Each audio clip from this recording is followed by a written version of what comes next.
Hey, what's going on, everybody? It's ETAPRIME back here again. Today we're going to be taking a look at a new low-cost, low-profile GPU that recently hit the market that's actually offering some surprising performance. This could be perfect for budget small form factor builds, and recently on the channel, we've taken a look at a few of these newer GPUs from a company known as Sparkle, like their low profile single slot A310 coming in at about $100. I actually like this for really thin builds. Not the most powerful card on the market, but the price doesn't reflect that because it's only coming in at about $100. In this video, I've got a lot to cover, but before we get started, I do want to mention that this video is brought to you by Urcdkeys. I've actually been using this site for a couple years now. They do offer Steam keys, Origin, Uplay. They even offer Microsoft applications like Office, but the main reason that I use Urcdkeys is for their Windows keys. Right now, their Windows 10 Pro OEM key is $19.84, but if you use code ETA at checkout, you can get 25% off. And another great thing about buying from here is they do accept PayPal. I just did this build here. I need to activate Windows. I'm going to head over to my updates and security. We're going to go to activation. As you can see, I've got Windows 10 Pro, but it's not activated. So I'm going to change product key.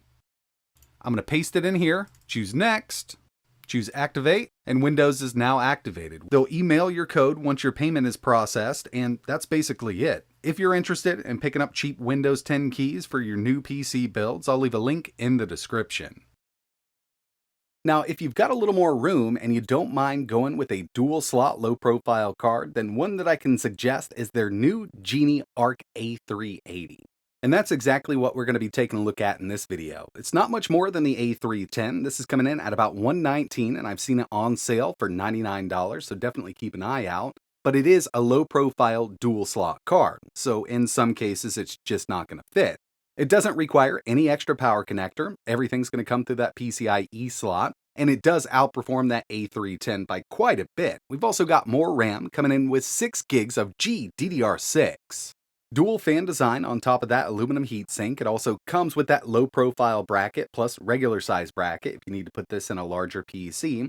And I love seeing these cheaper cards hit the market that do really great 1080p gaming because recently I've been working on these cases here. They require low profile GPUs, and of course I could slam an A2000 in here or even the low profile RTX 4060, but I wanted to keep everything as cheap as possible. So I think this is going to be perfect. We've got 2 mini display ports and 1 full-size HDMI 2.0B. And of course, this is an Intel Arc card, but it's Sparkle's new A380 low-profile Genie. Over on their website, they state that it will boost up to 2000 megahertz, but we actually go much higher than that. It's got 6 gigabytes of GDDR6, 8 Xe cores, 128 XMX engines. It's PCIe 4.0 X8. Total graphics power, 43 watts out of the box, but we can boost that and it really does help out. I'll give you a look at everything that I've done to this little card. And it's got a total board power of 75 watts. We don't need an extra 6-pin or 8-pin connector to get this up and running. It's going to draw everything from that PCIe slot. And for testing, I'm going to put this inside of a newer build that I have coming up. Been modifying some of these cheaper cases to try to make them look a little better, and I do think they've come out really nicely. When it comes to the overall specs here, I'm going to be using the Minisforum AR900i. Basically, it's an all-in-one motherboard that comes with the CPU, and this one's powered by the Intel Core i9-13900HX. The PCIe X16 slot is 5.0, so we're good there. We only need 4.0 to get the maximum performance out of this A380. And yeah, that little card fits perfectly in this case. So let's go ahead and move over to Windows. I want to show you how this thing performs. All right, so here we are. As you can see, we've got the i9-13900HX in that Minisforum motherboard/CPU combo, 32 gigs of DDR5, and of course the low-profile Sparkle A380 with 6 gigs of VRAM. Obviously, these low-profile cards are low power, but I've found a way to kind of up the performance here. We will need another application other than the Arc control panel, but usually what we do here is go to Performance, we'll go to Performance Tuning, and from here, we can usually take this up a bit more, but since we're working with a low profile, it's set at 43 watts maximum. We've also got a GPU performance boost. You can try to mess around with this. It can definitely help out. It's kind of hit or miss, but what I've actually been using with this card here is the Bifrost tuning utility. So this is for the Bifrost Arc cards. There's a silent setting, there's a default setting, turbo, and you can create your own. I've gone up to 60 watts here. We can also set the temp limit, fan control. I'm going to leave it just like it is. So now, instead of being stuck at just 43 watts from the control panel, we can actually go up to 60 watts. Remember, this PCIe slot can do up to 75 watts.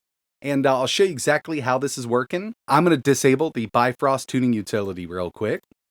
We're just going to close that down. We're going to open up Furmark. Get it going. You see, we're right there at 43 watts.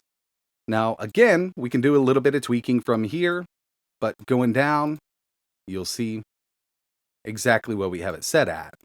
So we're going to click Apply, back up to 43. But remember, we've got a custom preset with the Bifrost. So we'll open this up. So we'll go ahead, get this going. And as you can see, it's jumped up. Now, the cool thing about this is we can actually trick that clock. Let's go to turbo. We don't want to pull 70 watts from this. Now, from Bifrost, obviously you can. It did jump up. I'm sitting at 60 watts just to keep that temp nice and normal. And as you can see, we've got a boost up to 2,517 every once in a while. I've seen it go a bit higher in some cases, but now we can pull 60 watts. And while gaming, we're really not going to be up at 60 watts. It does get kind of close. Going to turbo, we'll take this up quite a bit. I think I've seen it hit around 70 something watts, but we're going to leave it right here. And if you take a look, we're still at 43 over here. So I kind of tricked it a bit using this third-party application, and performance is amazing with it set up like this.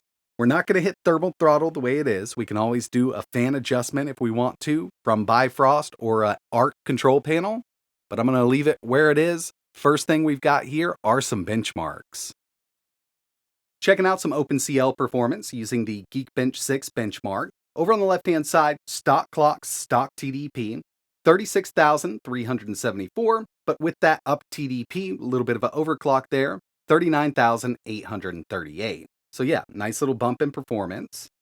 3D Mark Firestrike, stock clocks, 9,785, taking it up a bit, 10,517. And finally, we've got Time Spy coming in with a 4,455, but with that overclock, we were able to get 5,134. Now, of course, these aren't going to win any benchmark awards. There's much more powerful cards out there, but retail, again, is only $120 for this low profile card. It'll fit in a lot of places those other cards won't, and it's beaten out any iGPU on the market. So the first game we've got here is Call of Duty Modern Warfare 3. Using the built-in benchmark 1080p, balance preset XeSS is set to performance. We had an average of 74 FPS with a low of 59. I wouldn't mind playing this at 900p medium settings, and we could see some great performance out of this A380. Let's go ahead and test something else out. Here's Forza Horizon 5, and performance here is awesome. We're at 1080p, high settings, no resolution scale, so we didn't need to enable XeSS. Looking really great here. By the end, we had an average of 91 FPS. And we're at high, taking it down to medium. You could run this at 120 all day long. Here's Borderlands 3 at a true 1080p, high settings. We had an average of 95 FPS. Going into this, I actually thought we'd have to use medium settings, but it's really great to see that we can run this at 1080p high.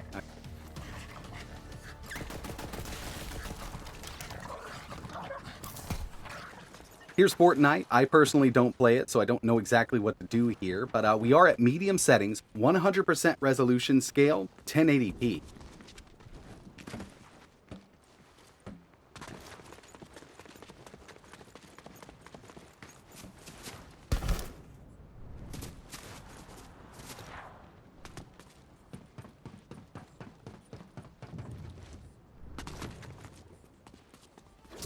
Mortal Kombat 1 did a really great job, 1080p, medium, and I didn't have to use any XeSS for this at medium settings, which was really surprising. Now, I did see it dip down to 59 every once in a while, but in my opinion, that's not a major hiccup. And if you take a look at Afterburner, you can see we're right there at around 50 watts. 2,575 megahertz is kind of the maximum boost here the way I have it set up. Built-in benchmark for Shadow of the Tomb Raider. This is one of those games that actually really stressed this GPU out, up to 56.9 watts, and by the end of this, at 1080 low, we had an average of 81 FPS. Just taking it up to medium, we're getting an average of around 64. So it is kind of a big jump there, medium to low.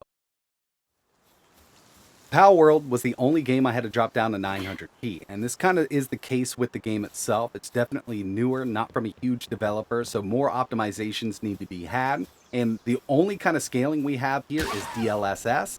So if they added XESS or even FSR, we could definitely get much better out of this at 1080.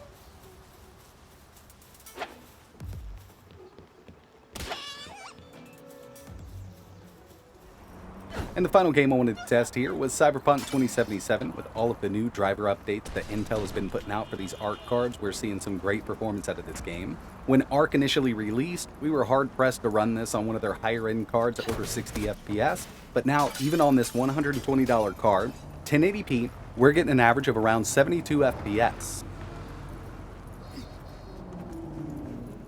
So overall, for the price and form factor, I think this A380 card is a great performer, and the fact that we can do a little bit of overclocking here is definitely a plus. Love to tweak and tune with this thing. But it's not a 1440p card, it's not a 4K card, and there are some games you just have to drop it down to low. But for the price, retail $120, on sale $99, I think this is going to be great for people who are looking for a budget, low-profile GPU. There are more powerful, low-profile GPUs out there. We've got the RTX 3050 coming in at around $179. Sometimes you can pick up a used RTX A2000 for around $200, and that's the one I would suggest. Or you could go all out with a low-profile card like the RTX 4060. Those are around $330, and they do require an extra 8-pin power connector.